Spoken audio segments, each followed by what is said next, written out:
हमारे साथ आज चुनाव हरियाणा में खास मेहमान है आदमपुर से भारतीय जनता पार्टी की प्रत्याशी टिकटॉक स्टार अभिनेत्री सोनाली फोगाट। बहुत स्वागत है आपका सोनाली जी। आपको सीट मिल गई, टिकट मिल गई आदमपुर से। क्या ये आदमपुर की टिकट विधानसभा लेके जाएगी आपको? हाँ, बिल्कुल लेके जाएगी। आपने सुबह से देखा होगा कितने सारे लोग आशीर्वाद दे रहे हैं और भारतीय जनता पार्टी का पूरा संगठन मेरे साथ लगा हुआ है। तो आप सीधा मतलब चंडीगढ़ जाकर ही रुकेंगे अब? बिल्कुल। क्या बलि का बकरा तो नहीं बना रही है? क्योंकि तमाम चर्चाएं चल रही हैं, कांग्रेस वाले ये प्रचार कर रहे हैं कि ये सीट तो भारतीय जनता पार्टी को वैसे भी हारनी थी, अब सोनाली को लगा दिया है ताकि कम से कम अब कुछ सम्मानजनक हार हो बीजेपी की। देखिए, ये विपक्षी जो है वो सोच रहा है कि मुझे बलि का बकरा बनाया गया। उनका बयान भी आया था पहले जब स्टार्टिंग में मुझे टिकट मिला था, लेकिन जो 75 पार का नारा दिया है वो साकार होने जा रहा है। उससे कहीं ज़्यादा सीटें हम ले रहे हैं। और कुलदीप बिश्नोई जी ने सोचा था जब स्टार्टिंग में मुझे टिकट मिला कि हाँ, ये बलि का बकरा है, इससे कुछ होने वाला नहीं है, लेकिन अभी वो बड़ा बौखलाए हुए हैं, ऐसे ऐसे बयान दे रहे हैं मेरे खिलाफ। आपने भी सुना होगा, बहुत सारी ऐसी चीज़ें निकल के आ रही हैं, तो उनको लग रहा है कि सीट उनके हाथ से निकल रही है। तो ये टिकटॉक से राजनीति में जाने का सफर कब सोचा? देखिए, टिकटॉक से राजनीति नहीं है। राजनीति में पिछले 12 साल से मैं हूँ, भारतीय जनता पार्टी में काम कर रही हूँ, समाज सेवा से जुड़ी रही हूँ। टिकटॉक तो पिछले 1 साल से मैं टिकटॉक पे हूँ। तो मतलब एक्टिव पॉलिटिक्स में तो आप अभी आई हैं, लेकिन टिकटॉक बहुत ज्यादा फेमस है। लोग कहते हैं टिकटॉक तो लगातार परेशानियां बन रहा है बहुत। टिकटॉक जब वायरल हो गया तो इसको बंद भी कर दिया गया, बैन भी कर दिया गया। टिकटॉक से कोई परेशानी तो नहीं आई आपको? नहीं, मुझे कोई परेशानी नहीं आई। मैं तो खाली समय होता है तो मुझे गाने सुनने का बहुत शौक है, तो गाने सुनने का जो शौक है वो वही मुझे टिकटॉक की तरफ खींच के ले जाता है। तो उसमें छोटा छोटा कुछ सेकंड का होता है गाना, और उस पर हम लोग एक्ट करते हैं, उसको पोस्ट कर देते हैं, तो उसको मैं अच्छा फील करती हूँ उसको करके। तो आदमपुर में आपको सबसे ज्यादा बेनिफिट किस चीज से होगा? अपने काम से, या फिर अपने नाम से, या फिर कुलदीप बिश्नोई की जो एब्सेंस रही पिछले काफी समय से उस एरिया में, वो जा नहीं पाए। हालांकि बाद में उन्होंने कहा कि मेरी बीमारी थी जिसकी वजह से मैं लोगों के बीच में नहीं रह पाया। आपको सबसे ज्यादा बेनिफिट किस बात से होने वाला? देखिए, सबसे ज्यादा बेनिफिट तो पिछले 5 साल में भारतीय जनता पार्टी की सरकार हरियाणा में बनी, उसका बेनिफिट होगा, क्योंकि 700 करोड़ का विकास हमने करवाया, और 700 करोड़ का विकास शायद ही इन लोगों ने पिछले 20-22 सालों में कराया होगा। क्योंकि इनको तो जब स्टार्टिंग में 5 करोड़ रुपए की ग्रांट जो सभी विधायकों को मिली, इनको भी मिली थी, वो पैसे ये 5 करोड़ रुपए भी नहीं लगा पाए। तो 700 करोड़ तो बहुत दूर की बात है, वो पैसा लैप्स हो गया था, वापस सरकार को चला गया। तो मुझे बेनिफिट हमारे कामों का मिलेगा सबसे पहले, और मुझे जो लोग जानते हैं, मेरे फॉलोअर्स हैं, उसका भी मुझे बेनिफिट मिलेगा। और ये भी बात सही कह रही है आप कि कुलदीप बिश्नोई ने कुछ नहीं किया, वो ग्राउंड पे जीरो है, उसका भी बेनिफिट मुझे मिलेगा। ठीक है, आप कह रहे हैं कुलदीप बिश्नोई ग्राउंड पे जीरो है, लेकिन वो हर जगह जहां जा रहे हैं वहां पे लोगों को बता रहे हैं कि बीमार था मैं, इसलिए नहीं आ पाया। तो वो लोग अब उनकी बात में आएंगे, समझेंगे कि हाँ वो बीमार थे इसलिए वाकई में नहीं आ पाया, उन्हें लगेगा कि जानबूझ के इग्नोर किया इस क्षेत्र को उन्होंने। देखिए, ऐसा कुछ नहीं है। वो जब लोग कहना शुरू कर दिए कि कुलदीप जी कभी जनता के बीच में नहीं रहते, वोट लेते हैं, विधायक बनते हैं और विदेश चले जाते हैं। अब विदेश में थे, वो बीमार थे, क्या थे, अब उनकी पत्नी भी है, वो खुद विधायक थी, वो भी संभाल सकती थी, उनका बेटा है वो संभाल सकता था।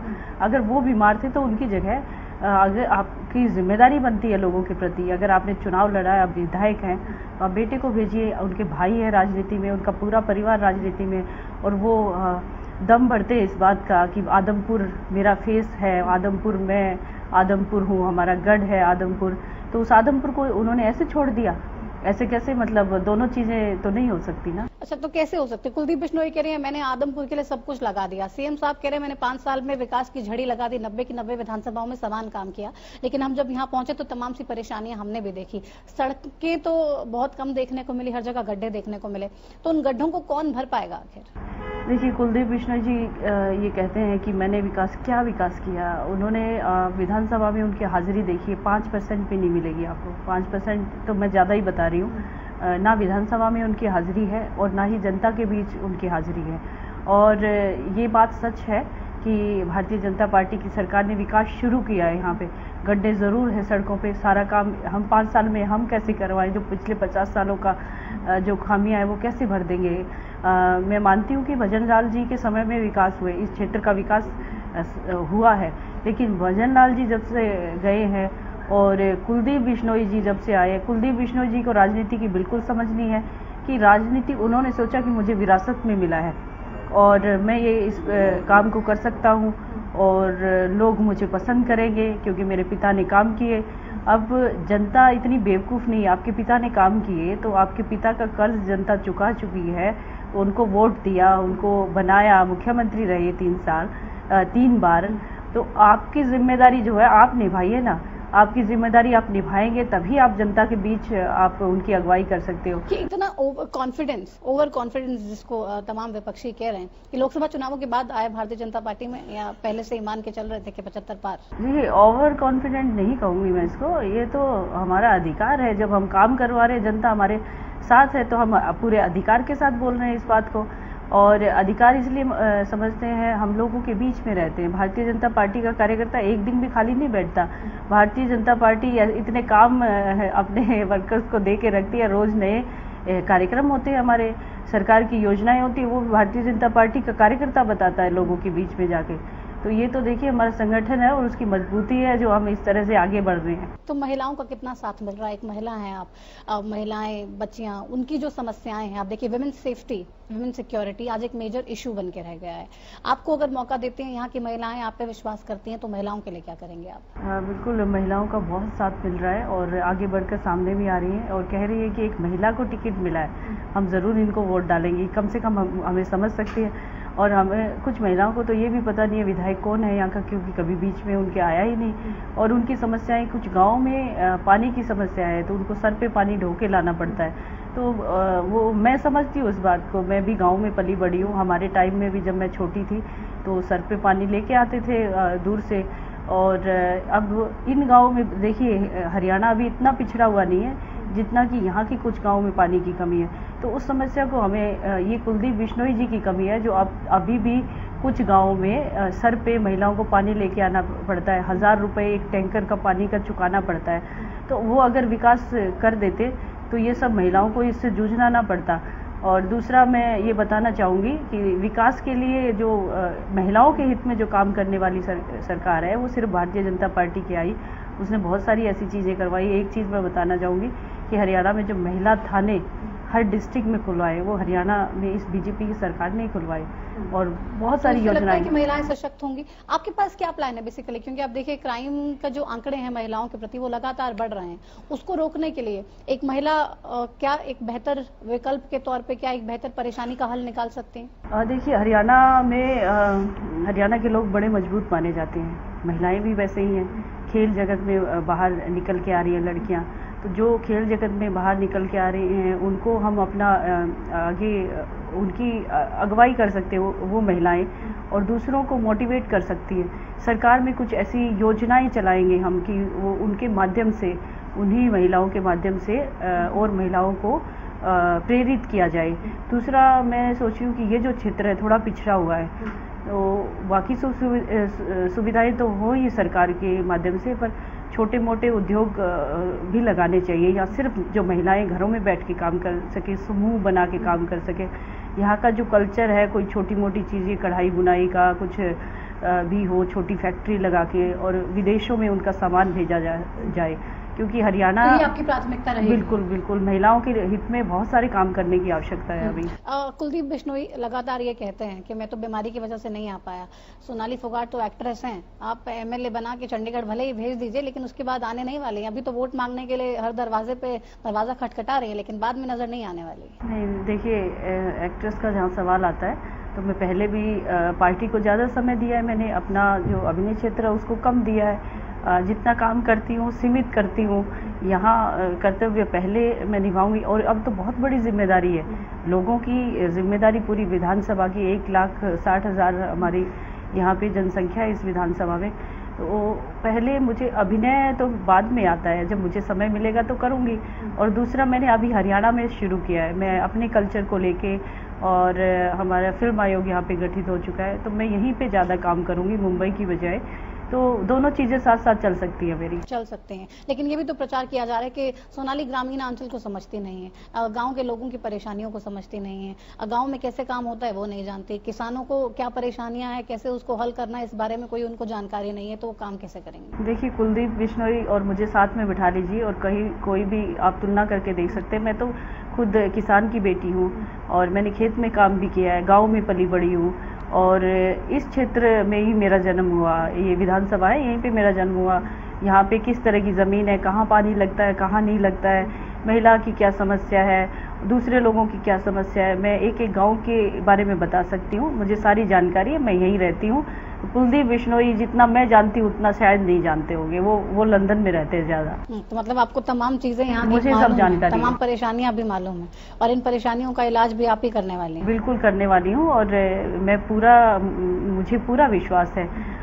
कई बार ऐसी चीज़ें होती हैं, मैं बचपन से ही मेरे मन में ऐसी चीज़ें कि मैंने जो सोचा कि मुझे ये चीज़ें करनी है, तो आज भी मैं इस सोच के साथ चल रही हूँ कि एक बहुत बड़ी जिम्मेदारी इस संगठन ने मुझे सौंपी है, इस विधानसभा की।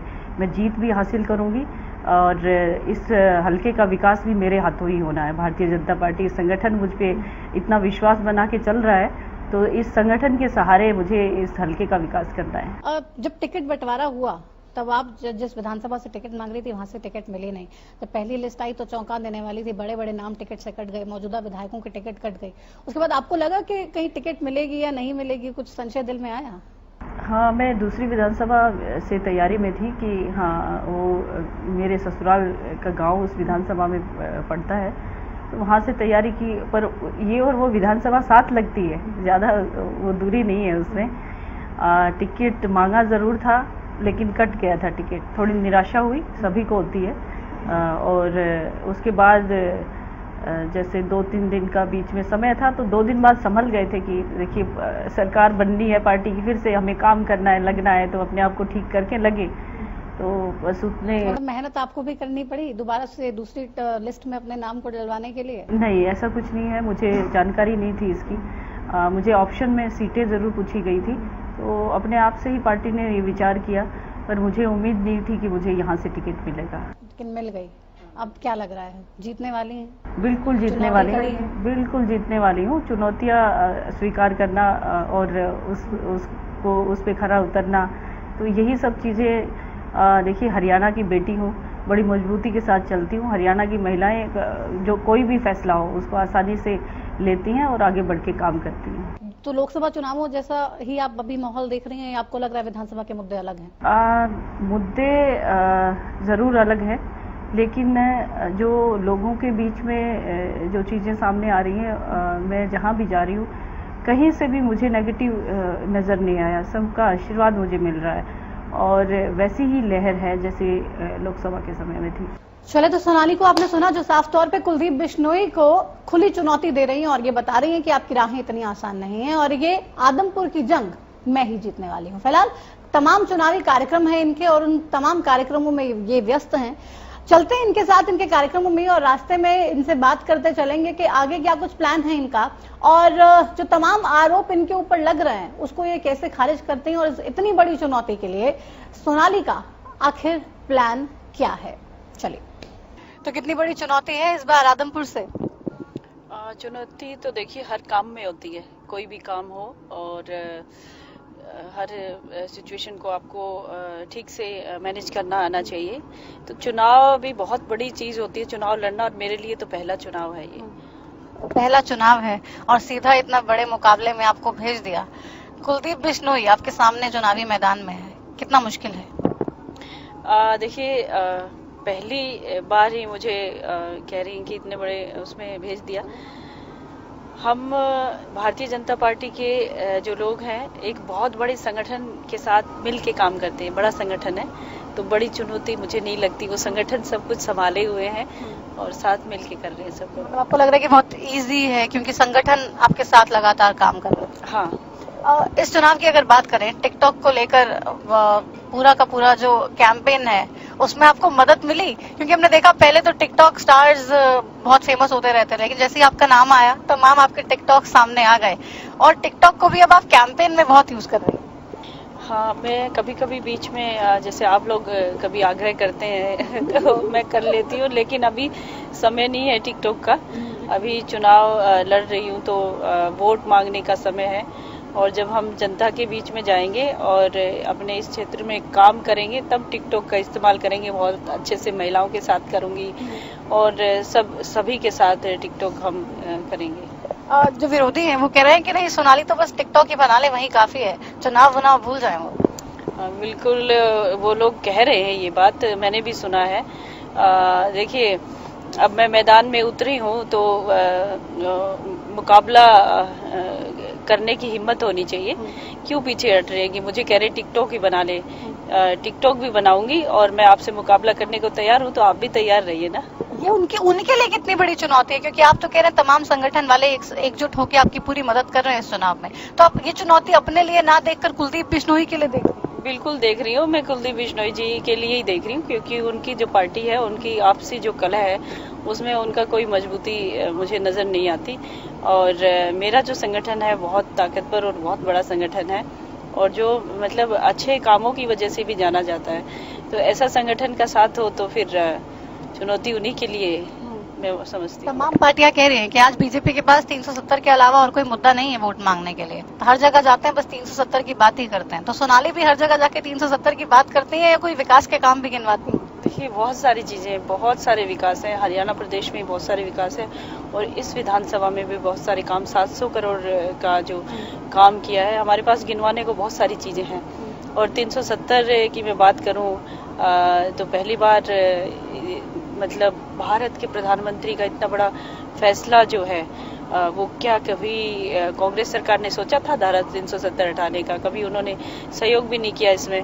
तो ये तो बहुत बड़ी चीज है हमारे लिए गर्व की बात है, तो इसको क्यों नहीं हम बताएंगे। चुनावी मौसम है और चुनावी मौसम में नेताओं की बदजुबानी पूरे चरम पर होती है। आपको लेकर भी आपके सामने वाले, आपके प्रतिद्वंदी बहुत सी टिप्पणियां कर रहे हैं, उन टिप्पणियों से लग रहा है कुछ इम्पैक्ट होने वाला है? देखिए, कई बार ऐसा होता है कि महिलाओं को बहुत ही कम मांग का जाता है और उनको मान सम्मान लेने के लिए लड़ना पड़ता है, और ऐसी सिचुएशन इस विधानसभा में भी आ रही है। मैं जहाँ से ताल्लुक रखती हूँ, किसान परिवार से, वहाँ सिर्फ मतलब मेहनत करना सिखाया जाता है। मैं उसी हिसाब से चलती रही हूँ, चाहे मेरे जैसे मेरा प्रोफेशन है, अभिनय क्षेत्र से जुड़ी हूँ, तो मुझे बार बार कहा जाता है कि टिकटॉक कर रही थी, वो ही कर लो। क्यों भाई, मैं 12 साल से बीजेपी में भी काम कर रही हूँ, पार्टी का काम कर रही हूँ, वो आपको दिखाई नहीं दिया? अगर मैं अभिनय से जुड़ी हूँ, अभिनय कर रही हूँ, तो उसमें क्या बुराई है?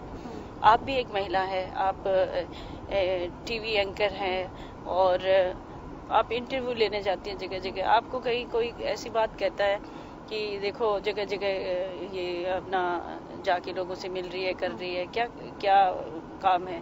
कितना बुरा फील होता है जब ऐसे कोई करता है। बल्कि हम किसी भी पुरुष को, महिला को इसके लिए इनकरेज करना चाहिए कि हाँ, आप काम कर रही है, अच्छा काम कर रही है, जो भी आपका क्षेत्र है उसमें आगे बढ़िए। लेकिन इसके उल्टा हमारे जो यहाँ से उम्मीदवार हैं, कांग्रेस के प्रत्याशी, उन्होंने मुझे मदारी बोला कि ये तो मदारी है, ये तो ऐसे ही करेगी, ऐसे ही करेगी। भाई, आप मतलब महिलाओं का मान सम्मान करना नहीं चाहते? ये महिला अपमान किया उन्होंने, महिलाओं का अपमान किया, ये ऐसा कह के। आपको लगता है कि इस बयान से, इस स्टेटमेंट से कुलदीप बिश्नोई के आदमपुर की महिलाएं उनको एक सबक सिखाने जा रही हैं? बिल्कुल, मैं तो यही कहूंगी कि आदमपुर ही क्या, देश की महिलाओं से कहना चाहती हूँ, उन्होंने मुझे मदारी बोला है, तो इसका जवाब आप जरूर दें। हमारे यहाँ महिलाएं क्या क्या नहीं कर रही। आज हरियाणा में खेल जगत के माध्यम से हरियाणा की बेटियों ने विश्व में अपनी पहचान बनाई, भारत का नाम रोशन किया है। क्या मतलब उनको भी मदारी बोलेंगे? वो अभिनय क्षेत्र से जुड़ी हुई है, प्रियंका चोपड़ा, दीपिका पादुकोण, अच्छा नाम कमाया उन्होंने, उनको मदारी बोलेंगे? वो आपका फील्ड सेम, आपका फील्ड है, आपको मदारी बोलेंगे? वो इस तरह की टिप्पणी करना किसी पे, मतलब किसी को इस तरह, मतलब बड़ी शर्मनाक बात है। ऐसे किसी, और जिम्मेदार आदमी है वो, जिम्मेदार आदमी को ऐसी बात कहना, मैं नहीं मानती कि उनको ऐसे बोलना चाहिए। तो आप जब कैंपेन के लिए, हम देख रहे हैं सुबह से लेके रात तक आप लगातार लोगों के बीच में जा रही हैं, ज्यादा से ज्यादा वोट की अपील कर रही हैं, महिलाओं के बीच में जाती हैं, तो महिलाएं क्या कहती हैं इस बयान के बाद, इस स्टेटमेंट के बाद? गुस्सा है उनमें?